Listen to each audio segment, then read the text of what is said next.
আসসালামু আলাইকুম সবাইকে। খুব গুরুত্বপূর্ণ একটি বিষয় হচ্ছে ফেসবুকে ইদানিং খুব দেখা যাচ্ছে যে আমার আপুরা এটা কাটা শুরু করে দিছে, কাটাকাটি। তো এটার যে খুবই একটা খারাপ প্রভাব পড়তেছে সমাজের উপর, মানুষের উপর। হ্যাঁ, এটা হয়তো বা আপনারা লক্ষ্য করতে পারতেছেন না। তো এটা কাটতে কাটতে যখন আর একসময় থাকবে না, তখন আসলে কি ব্যবহার করবেন, তাই না?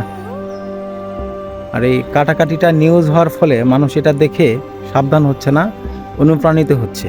একজন দেখে আরেকজন করতেছে, এরকম করে আরও বেশি সমাজে বিষয়গুলা ছড়িয়ে পড়তেছে। তো মেয়েরা ছেলেদের কাটতেছে, 2 দিন পরে ছেলেরা আবার মেয়েদের কাটা শুরু করবে। হ্যাঁ, তখন কি একটা অবস্থা হয়ে দাঁড়াবে সমাজের।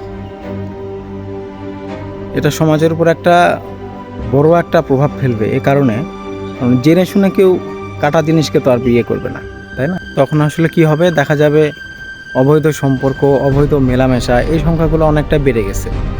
হ্যাঁ, মানুষ বিয়ে তখন আর করবে না, কারণ বিয়েতে তো অনেক দায়িত্ব নিতে হয়, টাকা পয়সা খরচ হয়। কিন্তু অবৈধ মেলামেশাতে তো আর বেশি টাকা পয়সা খরচ হয় না, দায়িত্ব নিতে হয় না। সেজন্য এটা অনেকটাই বেড়ে যাবে। তাই আমি আপুদেরকে বলবো যে এই কাটাকাটি থেকে একটু বিরত থাকুন। বিভিন্নভাবে তো প্রতিশোধ নেওয়া যায়, সেগুলা পন্থা অবলম্বন করুন।